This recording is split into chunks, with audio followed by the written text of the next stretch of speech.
Hey, welcome to the show, and if it's your first time checking us out, make sure you hit that subscribe button if you're watching on YouTube, and also your likes, follows, shares, comments, etc., all that stuff on social media and such help me out quite a bit, and I appreciate it. So, my guest today, Biff Byford. He's the lead singer of the heavy metal band Saxon, and this band has been cited as a major influence, or an inspiration at least, by many heavy metal bands, including Motley Crue, Metallica, Megadeth, Slayer, Anthrax, Pantera, Skid Row, one of my favorites, Dream Theater, and it goes on and on and on. I mean, they're huge in this game if you aren't aware of them. And they've also done shows with tons of big bands like Motorhead, Judas Priest, Iron Maiden, Ozzy, and tons more. They have a new album out now called Seize the Day, Carpe Diem. The title track is really good. It's a slow build and then wham, so I really enjoyed the guitar solos also on Dam Busters. That's going to be a song, and the opening riffs of Supernova and Lady in Grey are also really heavy. All for One, that riff on that one, the vocals as well, kind of remind me a little bit of old school Judas Priest. Living on the Limit is a catchy tune that it sounds a little bit of a Motorhead vibe in there. It's an overall great album. I think I said it backwards. It's not Seize the Day, Carpe. I think it's Carpe Diem, Seize the Day. That's what Carpe Diem means, obviously. And that's kind of the whole theme of the album. Biff is going to get into a little bit. We don't talk as much about the album because I hadn't listened to it until after our interview. But now that I've heard it, it's great. I can tell you guys, if you're fans of Saxon, you're going to love this album. It's very true to their roots. It's old school, heavy metal, fun stuff. And here's my chat with Biff. He's got some great stories. We only had about 25 minutes, but I think you guys are going to enjoy this. Check it out. Okay, please welcome Biff Byford to the Chuck Shoot Podcast. How you doing? I'm doing good. Good to hear. So, yeah, tell us about the new album and the single. I've only heard the single, Carpe Diem, Seize the Day. Have you only had the single? Yeah, well, so well. No, it's not. No, it's my fault because I guess I couldn't open the link or something. I think somebody sent me something. I clicked the link and all I could find was 4 versions of the single. There was the radio, but I couldn't find the rest of the album. Right.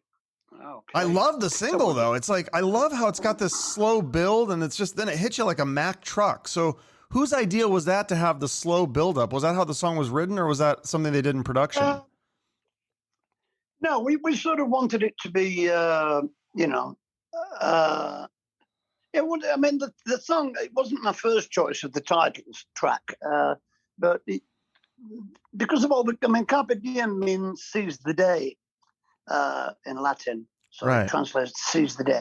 I thought seize the day is a great motto, so it's quite a positive thing. So initially, that's what I wrote on the music that we got. But yeah, it builds up from the beginning. All the way through the song, really, to the end. Yeah, no, it's a badass song. It's basically about the Romans, how they came to Britain and built this wall from coast to coast to keep out what they considered to be pagans, I suppose. That's what it's about, really. And so is that it has more of the historical meaning, but you don't try to like live your life like that too, because that's a good philosophy for current day life, is like seize the day, take every day, because you never know when it may be your last. Well, that's right. That's why I thought it would be a good title for the album in these hard times that we're in. It keeps going easier than hard, then easier than hard. So where it's all over the place, So we wrote this album against a lot of adversity. So, yeah, it's a positive album. I mean, obviously we can't talk much about it because you haven't heard it. But, maybe we'll do another one when you've heard it. Yeah. And we can go down to specific things. But, the whole album's positive and it's quite aggressive, obviously. It's sort of Saxon British metal, so we're not relaxing, everything's full on in your face. So no, it's cool. It's cool, and I love the cover art is just beautiful. I don't know who did that. Well, it's our long-term artist friend actually that does it. It's an oil painting. It's about 6 foot, 6 foot wide and about 2 foot deep. So it's all like reduced down to the CD or the LP or whatever you want to buy it on. I think you can buy a cassette or vinyl or CD, or you can just download it. But yeah, it's not actually out until February. So basically, the link that you couldn't open is just it's just a pre-order link and a special link for journalists to listen to it first. Yeah, maybe so. Maybe it's my fault because I swear I opened the link and I was like, wait, I only see 4 songs here and it's all Carpe Diem and it's just different. It's like a radio edit, and maybe there was something else I'm technically. No, maybe something there. It's probably my fault. It's not something you can scream and keep. You want to get out, you can only listen to it. So yeah, I suppose, I don't know. That's cool how you guys have I saw that the on the website you have the cassette. It's like, that's so, not a lot of bands are doing that. I think that's so smart though, because some people really like that, even though they may not listen to it on the cassette. Just to have that as a collector's item is really cool. Yeah, we've had them on the last 2 albums, I think. So we started, we started doing it 4 or 5 years ago. So, I mean, a lot of artists out there in the pop and sort of, the pop world have started doing it as well now, the cassettes. So I think cassettes and vinyls, I think definitely cassettes and vinyls came back strong through the rock genre, actually. Yeah. I think probably we were the first to start using vinyls again, us and our contemporaries like Maiden and people, so I think we've sort of brought vinyl back onto the map again. Definitely. Yeah. Do you guys get a lot of sales from that, the vinyl and the cassettes? Yeah, I think we get most of the sales from vinyl. People used to love vinyl because the artwork was bigger and you got more in the package. And they're very collectible, aren't they, vinyls? You can frame them, put them on the wall, they look great. So I just think the whole thing around, there's a bit of nostalgia and romanticism about vinyls as well, that go back to the days of rock and roll, So yeah, I think vinyl's a bit like an old friend that came back to visit. Yeah. Well, I think bands have to get creative because because of the downloads and stuff. So is there other ideas that you had for merch? I think I saw there was like a pin or something you could get to, but I think the more different kinds of merch that if you could sell Saxon coffee cups and bumper sticker, everything. We do. Yeah, we do. We tend to sell them mostly live though, which we haven't been doing for the last 2 years, obviously. But I think next year, keep our fingers crossed, and we can do a bit of Carpe Diem. We can get lots of merchandising out there. That would be good. Because usually the stuff we do live, we sell in our shop. But I just think there's so much uncertainty with the music business that we can't really make plans too far in front. That's one of the problems. Yeah, you can plan shows, but you said you can't control if they get canceled. But you do have an American tour planned for April and May with, was it Uriah Heep? Is that still on? Yeah, I think that's the plan. Yeah, as far as I know, it's still on. The manager hasn't said no, but I suppose it all depends on this new variant thing, It's just here in the UK at the moment. So everybody's waiting to see how sort of, lethal this new variant is. So keep our fingers crossed, really. We can get through this after Christmas and get back on it again. Are things pretty locked down in the UK? Because in the States it's totally different. No, they're not locked down. We just have to wear masks again. Okay. At the moment, you can go into like bars and things and into restaurants with no mask. But if you're in any large get together, then they ask you inside. They're asking you to wear masks if possible, like a theatre, things like that. But the lockdown, there's no real lockdown yet. Just people have said, they've said you can work from home if you can. That's about it, really. But with concerts, are concerts allowed right now, or are they? Yeah, they're still happening. The concerts, yeah, okay, they're still happening. So, we'll just keep an eye out. We haven't really got any shows until January. We're doing some huge 40th anniversary shows with a big production with castles and eagles and all sorts of things. So hopefully that will go ahead, and wow. And then we'll move on from there, really.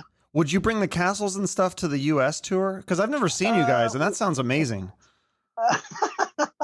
Well, the last time we had the Castle and the Eagle on in America would have been the Crusader tour back in 1984, I think. We did a big headline tour of America then with a band called Accept supporting us. So that's the last time we had the Eagle and the Castle there. Okay. So yeah, it would be great to bring it, but they're so bloody big and cumbersome, you know, because it's all analog, it's not digital stuff, Mm-hmm. you know, so it's all old 80s technology, so it's quite hard to transport around. But if we got a chance to come there and the venues were big enough, then we'd love to bring it. That would be great. I mean, I think people would freak out to see that. It'd be great. Yeah. So do you guys do a lot of that? Like I said, I've never seen you. Do you do a lot of the stage antic? I know like Iron Maiden does. I've never seen them either. I really love to see them as well. Oh, you've never seen Maiden or Saxon? I know. I'm terrible. Oh, man. Gonna stand in the corner. They do a Blair Witch on you. Yeah. I mean, you're missing out there, you know. You have to, I've never even seen it's Kiss. Not the same, it's not the same seeing bands on videos. No, I know. Them live, really. So, yeah. Well, you're going to have to get yourself a ticket when we come over. Even if we haven't got the Eagle or the Castle, you just come and see us. No, that sounds amazing. Like, you guys don't tour the U.S. that often, do you? Yeah, we do. We haven't toured anywhere in the last 2 years. Sure, the last tour of America we did was with Judas Priest in 2019. We did a huge tour with them, so that was great.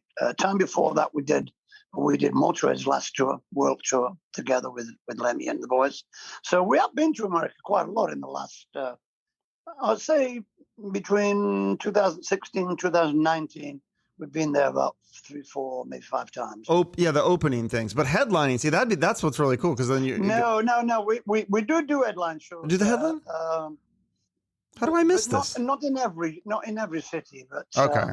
I think with the Urari one, we're probably going to do like a co-headline thing, or you know, we're going to have the same stage room or something. So we'll work something out. So we all have big productions. That would be great. That's going to be amazing. So all these, I mean, you've toured with so many amazing bands: Judas Priest, Maiden, UFO, Motley Crue. Who's your favorite? I wouldn't like to say really, but all right, then tell me who was your least favorite. Do you have any bad experiences on any of these tours? No, not really. Not really bad. I mean, we had a few. We had a couple of run-ins with Ritchie Blackmore with Rainbow a couple of times, but nothing bad. You know, just silly rock and roll stuff, really. Oh yeah, didn't he throw you off the tour or something? Or No, he didn't. He didn't throw us off the tour. He threw us off the tour in England. Oh, that was back in 1980. Okay. You know, we were sort of new boys on the block back then, and he didn't like the fact that we were going down very well. So we turned up at Wembley, and the guy came to the door and said, "No, sorry, Richard doesn't want you anymore." Oh. So we just went and got drunk, like you do, you know. Yeah. Yeah. What about with Ozzy? Because you did shows with him in 1981. I mean, how crazy was he back then? Was he snorting ants and stuff like that? Well, he supported us back then. It was his first album, Blizzard of Oz. So Randy was there, and the band were there, and Sharon was there, and they were driving around in a Land Rover and coming to the gigs. But yeah, they were great actually. He didn't do the whole tour. I mean, one day we were sound checking in France, I believe, at some big venue.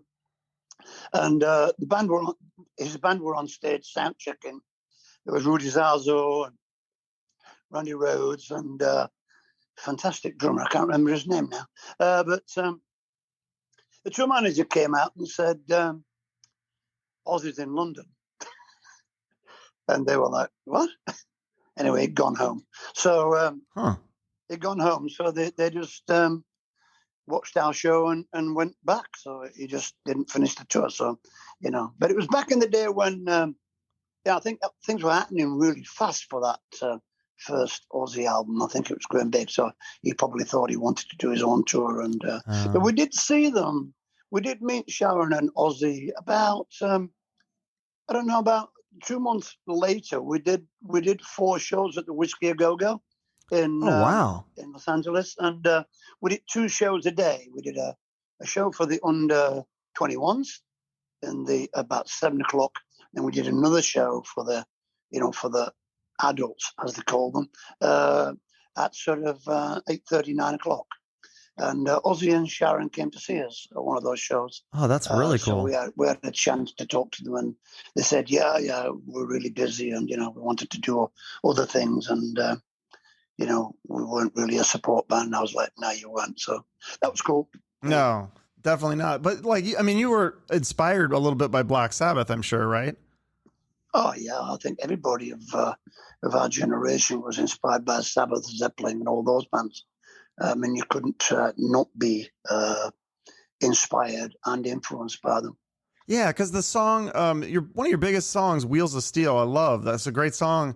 But people say that it's similar to the Black Sabbath song "Rock and Roll Doctor." But then I also heard people say that it was inspired by Ted Nugent's "Cat Scratch Fever." So was it both of those, or one of them, or? I think it was more inspired by AC/DC. Oh, "Wheels of Steel." That's what I kind of got when I heard it. That sounds more accurate. Definitely. Yeah, and we're definitely more inspired by AC/DC, especially the chorus. Ring to big power chords. Yeah, but people will listen to other bands and think that riff sounds a bit like that. That riff sounds a bit like that. But yeah, there's only seven. There's only seven notes. Is it really? It's only 7. We just have to share them around a bit. There's only 7 chords. Yeah. Oh wow. A B C D F G. That's it. Oh, that's fun. And then Spinal and obviously Tap. The black notes in between. Pardon? Yeah, the Spinal Tap. Tell me this story. Is this true? You when you met Harry Shearer from Spinal Tap, you didn't know who he was. You didn't recognize him because he's. I didn't see anybody from Harry Shearer. It was the bass player that knew him, not me. Okay. I didn't meet him. He wasn't on the tour bus that I was on. So I don't know if the story has been, expanded a bit and drawn out over the years. But I think definitely the bass player in Spinal Tap copied our bass player's style, his look, with the big Mexican mustache and playing everything in A with his hand up in the air.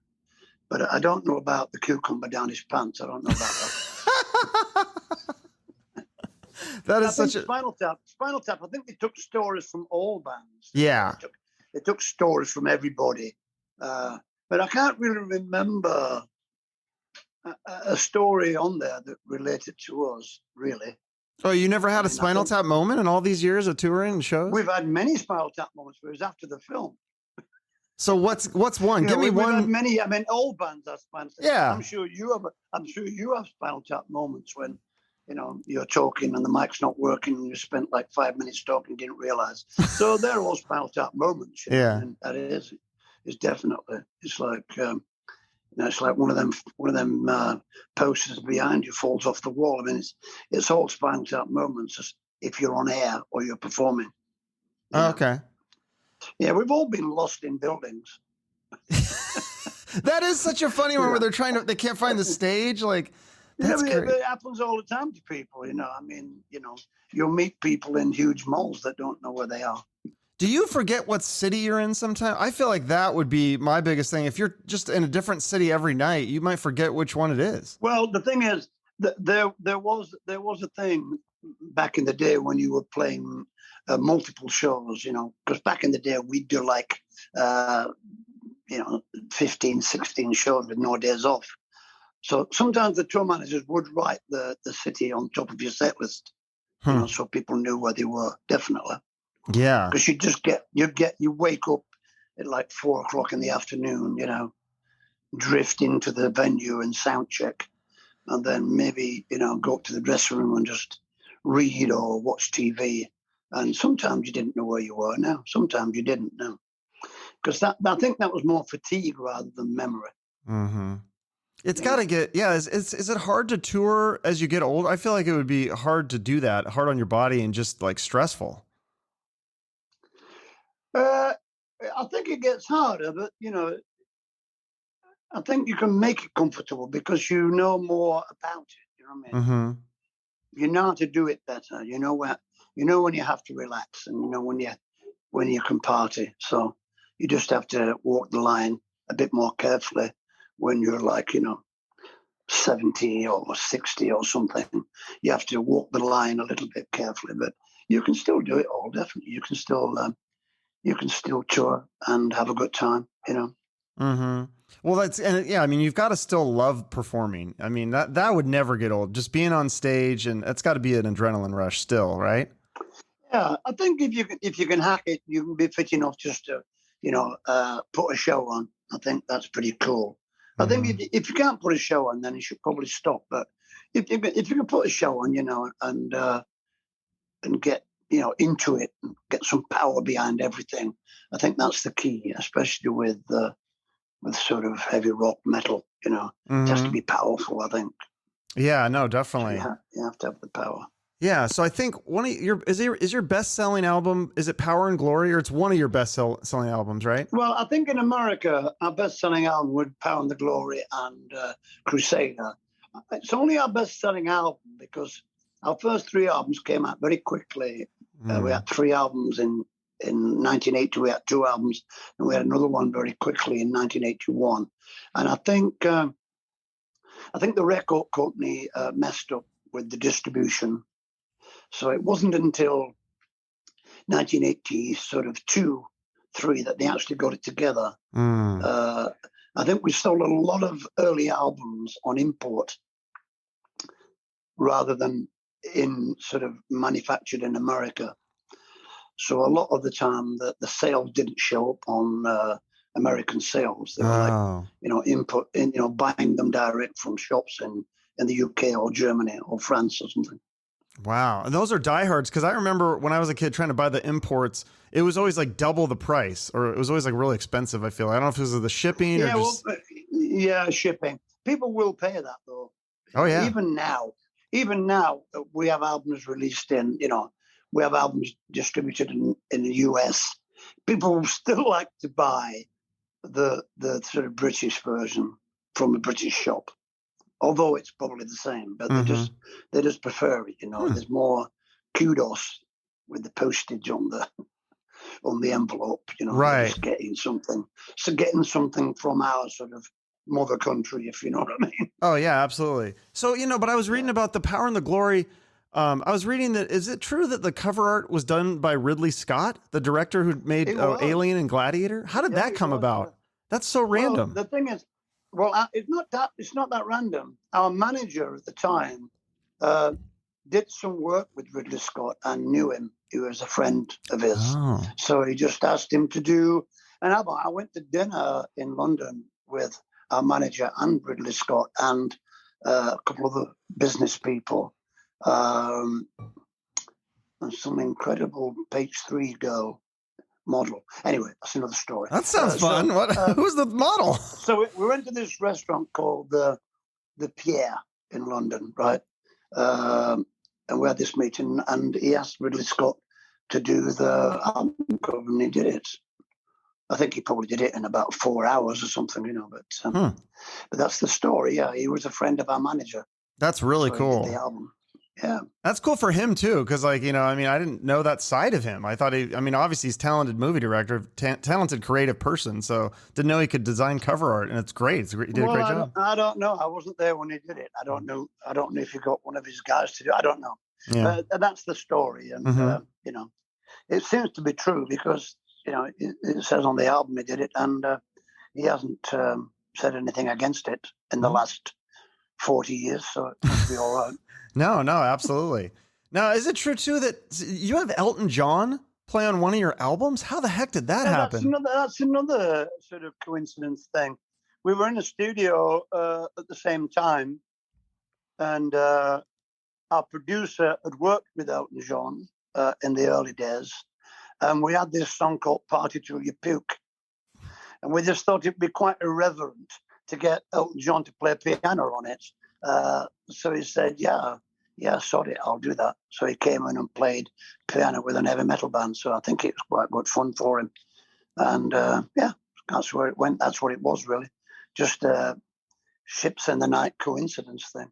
That's amazing. Well, I know you got to wrap up here, but I got to ask you about Metallica because they're big Saxon fans, but they're such a big band themselves. Are you a fan of Metallica? I know you guys have performed together. Give me one good Metallica story. I love Metallica. Yeah, I think back in the day, Metallica, they supported us. You know the Whiskey a Go-Go Club I was telling you about? Yeah. The Ozzy one. Well, on that night, Ozzy came to see us, and I think we were out having dinner or something before the gig or doing something, and Metallica was setting up on stage, and I wasn't there. I was there later for their show, but I wasn't there at the time. I had a huge electric fan in front of me, like a monitor, it looked like a wedge monitor for singing, but it was a fan. And I think Metallica asked if they could use it, and our tour manager said no. So they didn't use it. So I think they didn't talk to us for a long, long time because of that. But I hear stories like that all the time. I've done 200 of these episodes. I wrote a book. I wrote a biography a few years ago, and in the book, I said, look, if you want to use the fan anytime in future, it's no problem. You can use it, guys. And they got in touch with me after that and just must have realized that, it was a bit stupid. And we got on big friends after that. So that was pretty cool. That's really cool. I have to go. Go. Well, thank you so much for doing this. Real quick, is there a charity or a cause you want to give a shout out to here at the end? I always like to end with a charity of the guest choice. If there's something that I can put in the notes. Charity is, it's when we do charity thing, we either do we give the money to a thing called Heavy Metal Truants, or we give it to Nordic Robbins Child Cancer Fund. Either one of those. Okay. Heavy Metal Truants or Nordic Robbins. All right. Well, thank you so much. This has been a blast. Great stories. Okay, see you later. Okay, bye-bye. Okay, Biff Byford of Saxon. The new album is out February 4th, 2022. Carpe Diem, Seize the Day. The new single of the title track is out now. It's streaming on Spotify or wherever you stream. It's a great song. Like I said, it's got that slow build and then it just kicks in. You got to check it out. You can buy the album on vinyl, cassette, or CD. I think you can actually pre-order it or buy it now, and then they will ship it to you in February when it comes out. So make sure to follow Saxon on social media to keep up with new releases and tour dates. And while you're on there, if you could give me a follow and your likes, shares, and comments, those help me out a lot and I appreciate it.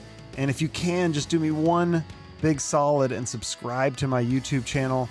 That's my main focus right now. But you can also follow the show on Spotify, Apple Podcasts, or wherever you listen. So thank you for your support. I appreciate you. Hope you have a great rest of your day. And remember, shoot for the moon.